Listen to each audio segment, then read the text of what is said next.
दोस्तों, आज की जो सच्ची घटना है वो एक ऐसे शख्स की है जो कि कातिल ही बुढ़ापे का सहारा बना। आइए जानते हैं आगे की बातें। उम्र बढ़ने पर इंसान का शरीर तो कमजोर हो ही जाता है। कई तरह की बीमारियां भी घेर लेती हैं। 88 साल के हो चुके हरिकिशन वर्मा के साथ भी कुछ ऐसा ही था। हालांकि देखने में वह ठीक ठाक लगते थे, लेकिन अंदर से वह कई तरह की बीमारियों से घिरे थे। वह शास्त्री नगर के नीमडी गांव स्थित अपने घर में अपनी 50 साल की बेटी राजबाला के साथ रहते थे। उसी मकान में उनके बेटे अजीत और विजय अपनी ज्वेलरी शॉप चलाते थे, लेकिन इन दोनों बेटों से उनका कुछ लेना देना नहीं था। इसकी वजह यह थी कि उनका उनसे संपत्ति को लेकर विवाद चल रहा था। उनका छोटा बेटा अरविंद, जो उत्तर पश्चिमी दिल्ली के सरस्वती विहार में रहता था, वही उनकी देखभाल के लिए रोज आता था। अरविंद सुबह ही पिता के पास पहुंच जाता और दिन भर उनकी देखभाल करता था। शाम 6 या 7 बजे वह घर लौट जाता था। कई सालों से उसका यही नियम बना हुआ था।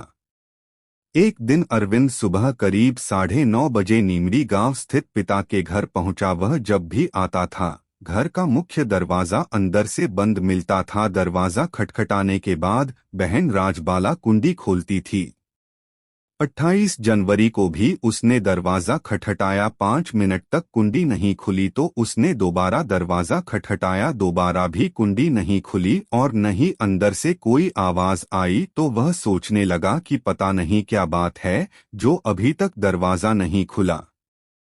उसने आवाज देते हुए दरवाजे को धक्का दिया तो वह खुल गया। वह जैसे ही गैलरी में पहुंचा, उसे किचन के सामने राजबाला औंधे मुंह पड़ी दिखाई दी। बहन को उस हालत में देखकर वह घबरा गया। दौड़कर उसने बहन को सीधा किया तो शरीर अकड़ा एवं ठंडा था। नाक और मुंह से थोड़ा खून भी निकला हुआ था, जो सूख चुका था। बहन की हालत देखकर वह सहम उठा। उसे पिता की चेतना हुई तो आवाज देते हुए वह सामने वाले कमरे में गया। वहां टीवी चल रहा था और उसके पिता, जो लुंगी बांधे रहते थे, वह बेड पर पड़ी थी। इसके बाद वह सामने वाले कमरे में गया तो वहां पिता रजाई में लिपटे हुए मिले। रजाई हटाई तो उनका शरीर भी ठंडा और अकड़ा हुआ था। उन्हें पेशाब की जो नली लगी हुई थी वह जस की तस लगी थी। बहन और पिता की हालत देखकर अरविंद चीखता हुआ बाहर आया और सभी को यह बात बताई। इसके बाद उसने यह सूचना दिल्ली पुलिस के कंट्रोल रूम को दे दी। नीमडी गांव के नजदीक मुख्य रोड पर स्थित पेट्रोल पंप के पास अक्सर पुलिस कंट्रोल रूम की वैन खड़ी रहती है। 100 नंबर पर कॉल होते ही वैन नीमडी गांव पहुंच गई और हरिकिशन तथा उनकी बेटी राजबाला को बाड़ा शहदूराव अस्पताल ले गई, जहां डॉक्टरों ने दोनों को मृत घोषित कर दिया। चूंकि यह क्षेत्र उत्तरी दिल्ली के थाना सराय रोहिल्ला के अंतर्गत आता था, इसलिए पुलिस कंट्रोल रूम से यह सूचना थाना सराय रोहिल्ला को दे दी गई। हरिकिशन और उनके बेटों को थाना सराय रोहिल्ला के ज्यादातर पुलिसकर्मी जानते थे। इसकी वजह यह थी कि हरिकिशन और उनके बेटे आए दिन झगड़े की शिकायतें लेकर वहां आते रहते थे। उनके बीच प्रॉपर्टी को लेकर काफी समय से झगड़ा चल रहा था। इसीलिए सूचना पाकर कार्यवाहक थाना प्रभारी साहिब सिंह लाकड़ा, एसआई आलोक कुमार राजन, कांस्टेबल यशपाल को लेकर नीमडी गांव पहुंच गए। वहां से पता चला कि पुलिस कंट्रोल रूम की वैन हरिकिशन और राजबाला को हिंदूराव अस्पताल ले गई है। तो कांस्टेबल यशपाल को घटनास्थल पर छोड़कर साहिब सिंह लाकड़ा और एसआई आलोक कुमार हिंदूराव अस्पताल जा पहुंचे। साहिब सिंह ने वहां मौजूद मृतक हरिकिशन के बेटे अरविंद से बात करने के बाद इस घटना की जानकारी एसीपी मनोज कुमार मीणा और डीसीपी मधुर वर्मा को दे दी। 2 से 2 हत्याओं की बात थी, इसलिए डीसीपी मधुर वर्मा, डीसीपी द्वितीय असलम खां, एसीपी मनोज कुमार मीणा भी घटनास्थल का दौरा करने के बाद बाड़ा हिंदूराव अस्पताल पहुंच गए। सूचना पाकर हरिकिशन के अन्य दोनों बेटे विजय वर्मा और अजीत वर्मा, जिनसे उनका झगड़ा चल रहा था, वे भी अस्पताल पहुंच गए थे। उन्होंने भी अपने पिता और बहन की हत्या पर दुख जताया। पिता और बहन की हत्या हुई थी, इसलिए दुख होना स्वाभाविक था। पुलिस ने इन दोनों भाइयों से भी बात की। उन्होंने बताया कि जिस मकान में पिता और बहन की हत्या हुई है, उनका वह मकान मेन बाजार में है। उसी मकान में दो दुकानें बनी हैं, जिनमें वे महालक्ष्मी ज्वेलर्स के नाम से ज्वेलरी का धंधा करते हैं। वे रोजाना सुबह 10 बजे के करीब अपनी दुकानें खोलते हैं और रात 9 बजे बंद करके सरस्वती विहार स्थित अपने फ्लैटों पर चले जाते थे।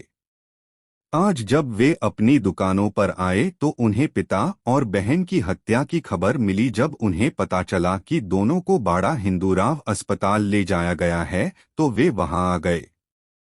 आप दोनों बता सकते हैं कि इनकी हत्या किसने की होगी? साहिब सिंह ने पूछा।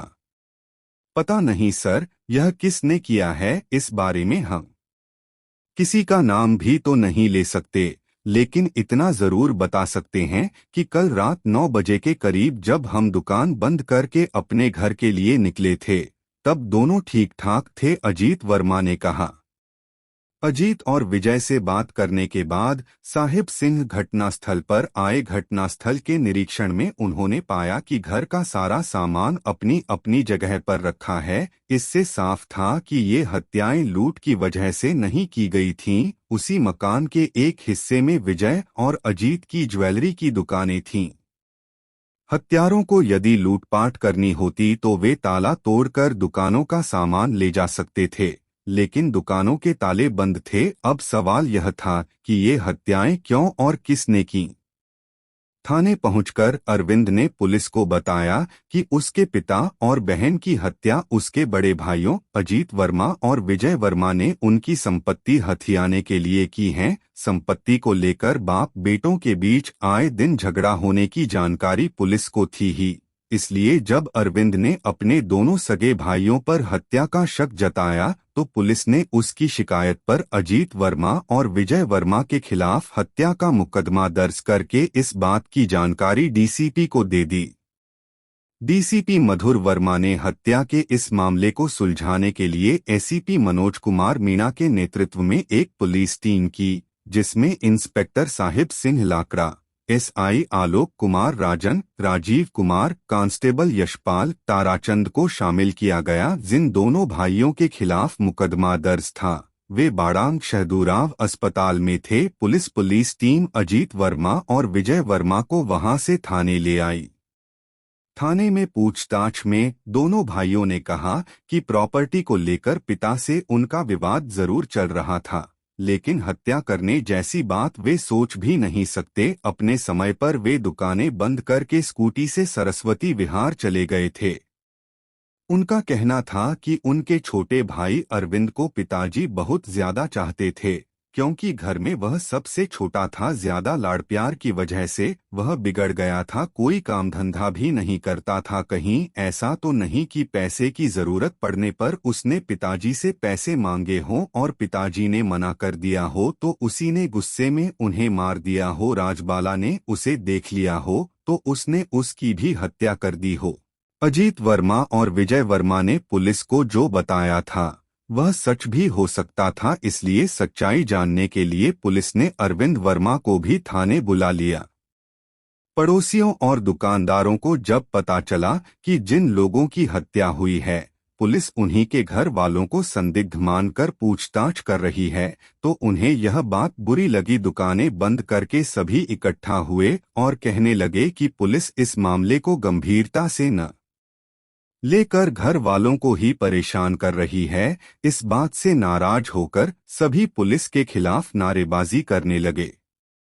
एसीपी मनोज कुमार मीणा और अन्य अधिकारियों ने भीड़ को समझाया और विश्वास दिलाया कि उन्हें कातिलों का सुराग मिल चुका है, इसलिए कातिल जल्द ही पुलिस की गिरफ्त में होंगे। पुलिस किसी निर्दोष को कतई नहीं फंसाती। उनके काफी समझाने के बाद भीड़ शांत हुई।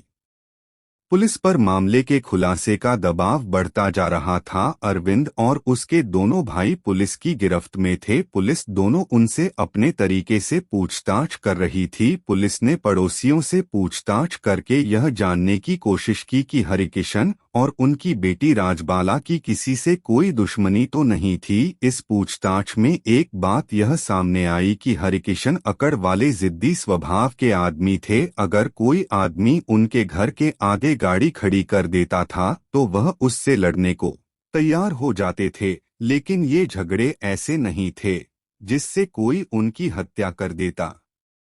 हरिकिशन का नीमड़ी गांव में 100 वर्ग गज का जो मकान था वह वहां की मेन बाजार में था। मौजूदा समय में उसकी कीमत करोड़ों रुपए में थी। इससे पुलिस को लग रहा था कि ये हत्याएं प्रॉपर्टी को लेकर ही की गई हैं।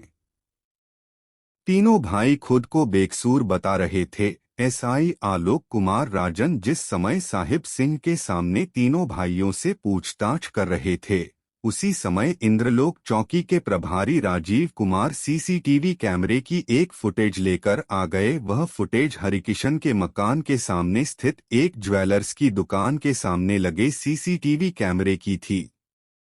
पुलिस को उस फुटेज से पता चला कि अरविंद रोजाना सुबह 9 या 10 बजे के बीच पिता के पास आता था और शाम 7-7:30 बजे तक वहां रहता था। वह 7:30 बजे के करीब मकान के मुख्य दरवाजे से बाहर निकलता दिखाई दिया था। पूछताछ में अरविंद ने बताया भी यही था।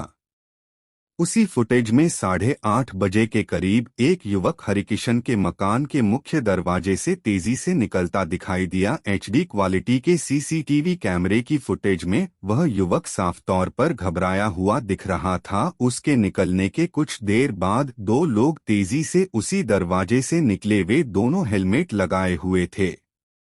पुलिस ने वह फुटेज अरविंद को दिखाई तो उसने उन लोगों को पहचान कर बताया कि हेलमेट लगाकर निकलने वाले उसके बड़े भाई अजीत और विजय हैं। उनसे पहले जो युवक भागता हुआ निकला था वह विजय का बेटा विकास है। अरविंद ने बताया कि विकास कभी कभी वहां आता था। घर से निकलते समय इतना घबराया हुआ क्यों था, यह बात उसकी समझ में नहीं आई।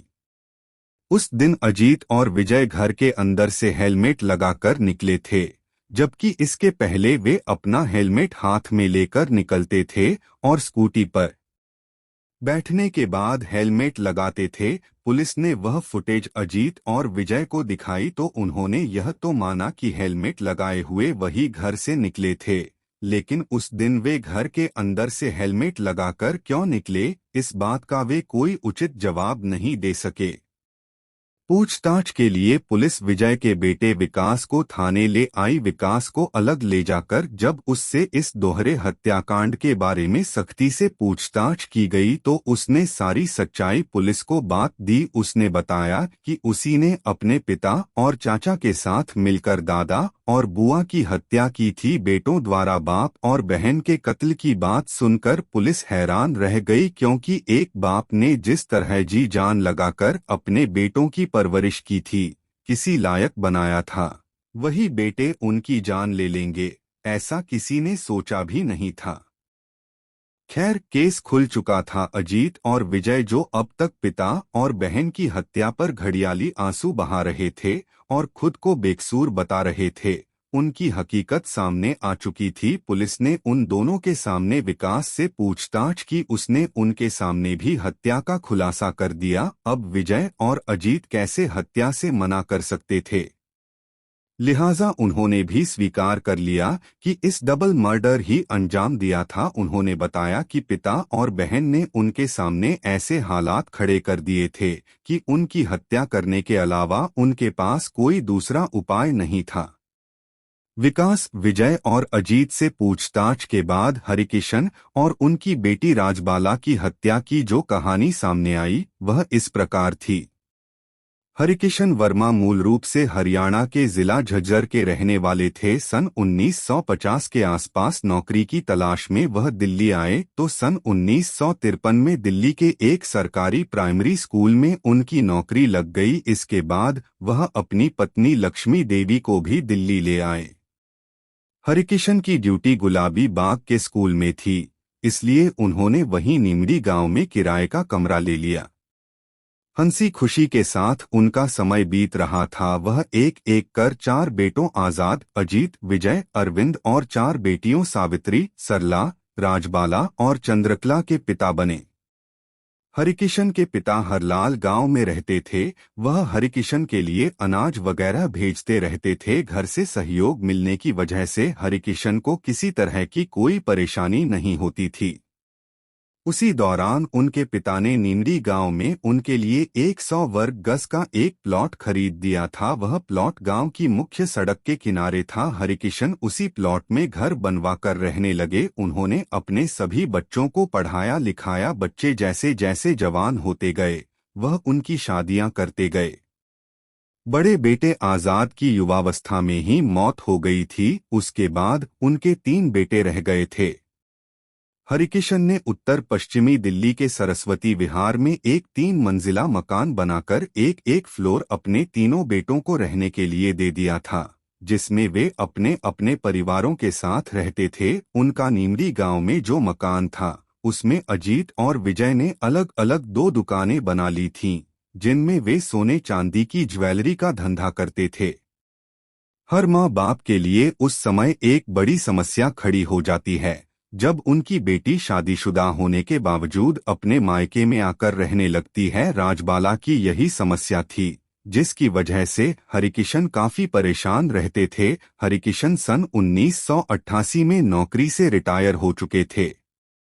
दरअसल उन्होंने राजबाला की शादी फरीदाबाद में कर दी थी। शादी के बाद हर औरत की ख्वाहिश मां बनने की होती है। शादी के कई सालों बाद भी जब वह मां नहीं बनी तो वह मानसिक तनाव में रहने लगी, क्योंकि ससुराल में सभी उसे ताने देने लगे थे। हालात यहां तक पहुंच गए कि पति ने उसे तलाक दे दिया।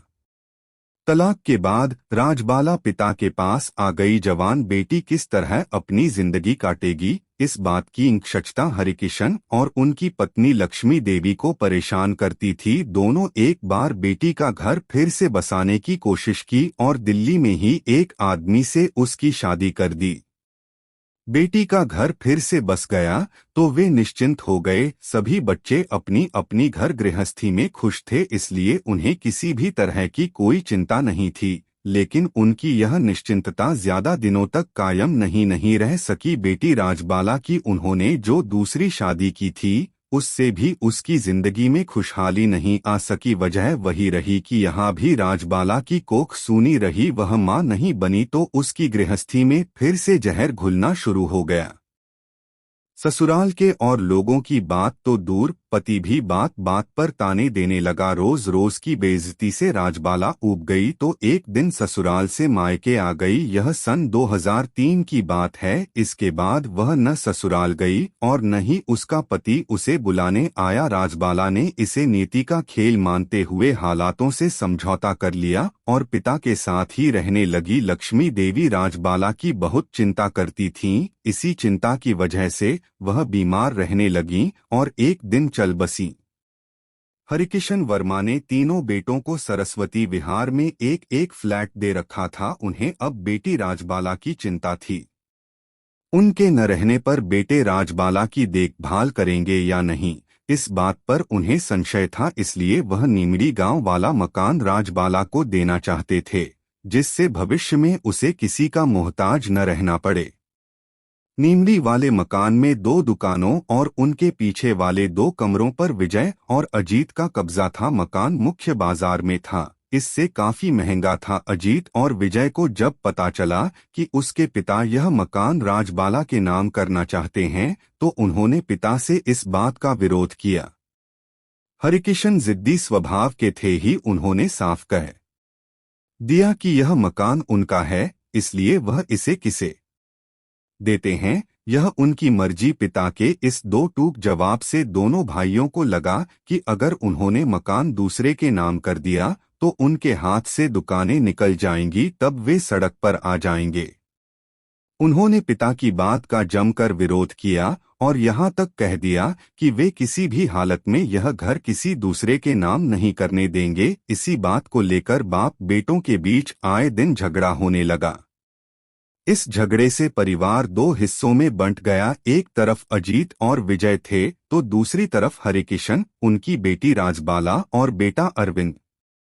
दोनों ही अपनी अपनी जिद पर अड़े थे। हरिकिशन ने भी ठान लिया था कि जो औलाद उनकी बात नहीं मान रही उसे वह अपनी जायदाद से फूटी कौड़ी नहीं देंगे। उन्होंने दोनों बेटों से अपनी दुकानें खाली करने को कह दिया, लेकिन वे दुकानें खाली करने को तैयार नहीं थे। तब हरिकिशन ने दिल्ली उच्च न्यायालय की शरण ली। अजीत और विजय ने न्यायालय में अपना पक्ष रखते हुए कहा कि चूंकि वे हरिकिशन वर्मा की जायज औलादें हैं, इसलिए इस पैतृक संपत्ति पर उनका भी अधिकार है। जबकि हरिकिशन कहा था कि यह संपत्ति पैतृक नहीं है, इसे उन्होंने खुद खरीदी है, इसलिए इस संपत्ति पर वे अपना अधिकार नहीं जता सकते। अदालत ने फैसला सुनाया कि जिन दुकानों का अजीत और विजय उपयोग कर रहे हैं, हर महीने वे 1,500 रुपये किराए के रूप में हरिकिशन को दें। यह बात करीब 9 साल पहले की है। इसी आदेश पर दोनों भाई पिता को निर्धारित धनराशि देते रहे। विजय और अजीत ने अपनी दुकानों के पीछे बने कमरों में चांदी के सिक्के बनाने की मशीनें लगवा ली थीं। बड़े ज्वेलर्स के ऑर्डर पर वे चांदी के सिक्के बनाकर पहुंचाते थे।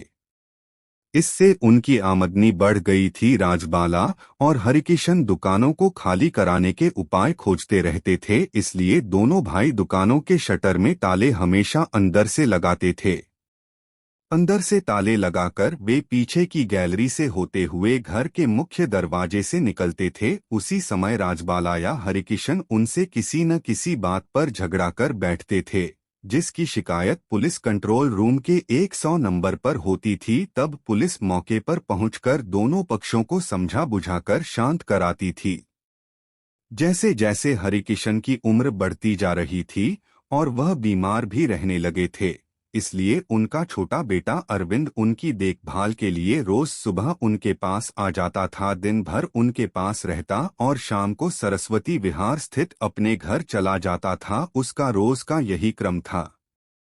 दिवाली या अन्य मौकों पर अजीत और विजय के पास चांदी के सिक्के बनाने के बड़े ऑर्डर आते थे, जिन्हें पूरा करने के लिए वे रात दिन काम करते थे। इनके काम को प्रभावित करने के लिए राजबाला 100 नंबर पर फोन करके शिकायत कर देती थी कि उसके भाई सिक्के बनाने में तेजाब का इस्तेमाल करते हैं, जिसकी स्मेल से उसके बूढ़े पिता को सांस लेने में परेशानी होती है। इस शिकायत पर पुलिस आकर उनका काम रुकवा देती थी। काम रुकने पर विजय और अजीत का नुकसान होता। इस तरह के फोन राजबाला अक्सर करती रहती थी। आए दिन के इस तरह के झगड़े से दोनों भाई परेशान रहते थे।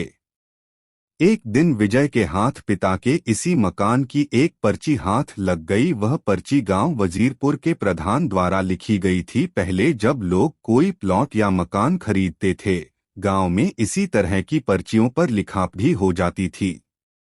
हरिकिशन को भी प्लॉट की इसी तरह की पर्ची कटी थी। वह पर्ची हरिकिशन के पिता हरलाल के नाम थी, लेकिन हरिकिशन ने उस पर्ची पर कंशटक करके अपना नाम लिख दिया था। विजय को इस पर्ची से लगा कि नीमरी गांव वाला प्लॉट उसके दादा हरलाल ने खरीदा था, यानी जिस प्लॉट को हरिकिशन अपने द्वारा खरीदा बता रहे थे, वह उनके दादा का खरीदा था। जबकि दादा की संपत्ति परिवार के लोगों की मर्जी के बिना किसी और को नहीं दी जा सकती थी। उसी पर्ची के आधार पर विजय ने 30,000 न्यायालय में इस्तगासा दाखिल कर प्लॉट की उस पर्ची पर कटिंग कर धोखाधड़ी करने वाले पिता हरिकिशन और भाई अरविंद के खिलाफ रिपोर्ट दर्ज कराने की अपील की थी।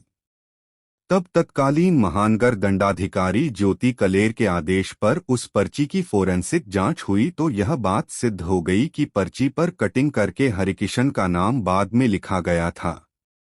इसके बाद कोर्ट के आदेश पर हरिकिशन और उनके छोटे बेटे अरविंद के खिलाफ सराय रोहिल्ला थाने में भादंबी की धारा 420, 467 हेल, 468, 120 बी के तहत रिपोर्ट दर्ज हो गई थी। इस केस में हरिकिशन की गिरफ्तारी हुई तो अरविंद ने अपनी अग्रिम जमानत ले ली थी। कोर्ट में केस चलने के बावजूद इन लोगों के बीच चल रहा झगड़ा बंद नहीं हुआ। छोटी छोटी बातों पर झगड़ा करके पुलिस को फोन करना आए दिन की बात थी। इसीलिए थाने का हर पुलिसकर्मी इन्हें अच्छी तरह से जानता था। झगड़े से विजय और अजीत का धंधा चौपट हो रहा था, उन पर लोगों का कर्ज भी हो गया था। शाम दोनों भाई इसी समस्या पर विचार कर रहे थे, तभी विजय का बेटा विकास आ गया। अपने पिता और चाचा की हालत देखकर वह भी परेशान हो गया। उनकी समझ में नहीं आ रहा था कि इस समस्या का समाधान कैसे निकला जाए। अचानक विकास तैश में आ गया। उसने कहा कि क्यों न इस समस्या की जड़ हरिकिशन और राजबाला को ही खत्म कर दिया जाए। उपाय अच्छा था। विजय और अजीत विकास की बात पर सहमत हो गए, लेकिन समस्या यह थी कि यह सब किया कैसे जाए। विकास ने कहा, यह बहुत आसान है, दादा और बुआ को गला दबाकर मार देते हैं, उसके बाद हम लोग निकल चलते हैं। यहाँ अरविंद चाचा भी आते हैं, वह दिन भर इनके पास रहते हैं। पुलिस जब पूछताछ करेगी तो हम अरविंद का नाम ले लेंगे। इस तरह एक तीर से दो शिकार हो जाएंगे। लालच में आकर तीनों ने हरिकिशन और उसकी बेटी राजबाला की हत्या करने की पूरी योजना बना डाली। शाम 7 बजे के बाद जब अरविंद वहां से चला गया तो 8 बजे के करीब उन्होंने अपनी दुकानों के शटर गिराकर अंदर से ताले बंद किए। इसके बाद वे तीनों गैलरी से होते हुए उन कमरों की तरफ गए जहां हरिकिशन और राजबाला रहते थे। राजबाला उस समय कमरे में बैठी टीवी देख रही थी। विजय उसके कमरे में इस तरह घुसा कि राजबाला को उसके आने की भनक तक नहीं लगी। विजय ने उसके पास पहुंचकर पहले एक हाथ से मुंह दबोचा और दूसरे हाथ से उसका गला दबाने लगा। राजबाला मजबूत जिस्म की थी, उसने खुद को छुड़ाने की कोशिश की। किसी तरह उसने खुद छुड़ा भी लिया। वह कमरे से निकलकर बाहर के दरवाजे की ओर भागी तो विजय ने उसे पकड़कर गिरा दिया और दोनों हाथों से गला घोंट दिया। अजीत और विकास उस कमरे में गए जिसमें हरिकिशन सोते थे। हरिकिशन उस समय रजाई ओढ़े सो रहे थे। आते ही विकास ने हरिकिशन का मुंह वहां पड़ी धोती से दबाया तो हरिकिशन जाग गए। उन्होंने अपना बचाव करते हुए विकास को गाल पर एक चांटा मारा तो विकास की पकड़ ढीली पड़ गई। तभी अजीत ने विकास को हटाकर खुद पिता का मुंह और नाक हाथ से दबा दिया। हरिकिशन तड़पने लगे तो विकास ने उनके पैर दबोच लिए। कुछ देर में उनका शरीर ढीला पड़ गया तो उन्होंने उनकी लाश रजाई में लपेट दी। उन्हें उम्मीद थी कि मकान के मुकदमे से जुड़े कागजात घर में रखी सेफ में रखे होंगे, इसलिए वे चाबी। राजबाला के कमरे में उन्हें एक बैग मिला जिसमें उन्हें अलमारी की चाबी मिल गई। वह चाबी विजय ने अपने पास रख ली। दोनों हत्याएं करने के बाद पहले विकास निकला। वह घबराया हुआ इधर उधर यह देख रहा था कि उसे घर से निकलते कोई देख तो नहीं रहा। इसके कुछ देर बाद सिर पर हेलमेट लगाकर विजय और अजीत निकले। जाते समय वे दरवाजे को भिड़ा गए थे। तीनों ने यही सोचा था कि घर से निकलते हुए उन्हें किसी ने नहीं देखा, लेकिन उनके घर के सामने ज्वेलर्स की दुकान के बाहर उच्च क्वालिटी के लगे सीसीटीवी कैमरे ने देख लिया था। यह शायद उन्हें पता नहीं चला। विकास मेट्रो से तो विजय और अजीत अपनी एक्टिवा से सरस्वती विहार स्थित अपने फ्लैटों पर चले गए थे। तीनों यही सोच रहे थे कि उन पर किसी को शक नहीं होगा, लेकिन उनकी हकीकत कैमरे से सामने आ गई थी। पुलिस ने विजय, अजीत और विकास से पूछताछ कर उन्हें 30 हजारी न्यायालय में महानगर दंडाधिकारी अजय कुमार मलिक के समक्ष पेश कर 2 दिनों के पुलिस रिमांड। पुलिस ने सेफ की चाबी व अन्य सबूत इकट्ठे कर उन्हें फिर से उन्हीं की अदालत में पेश किया, जहां से सभी को न्यायिक हिरासत में भेज दिया गया।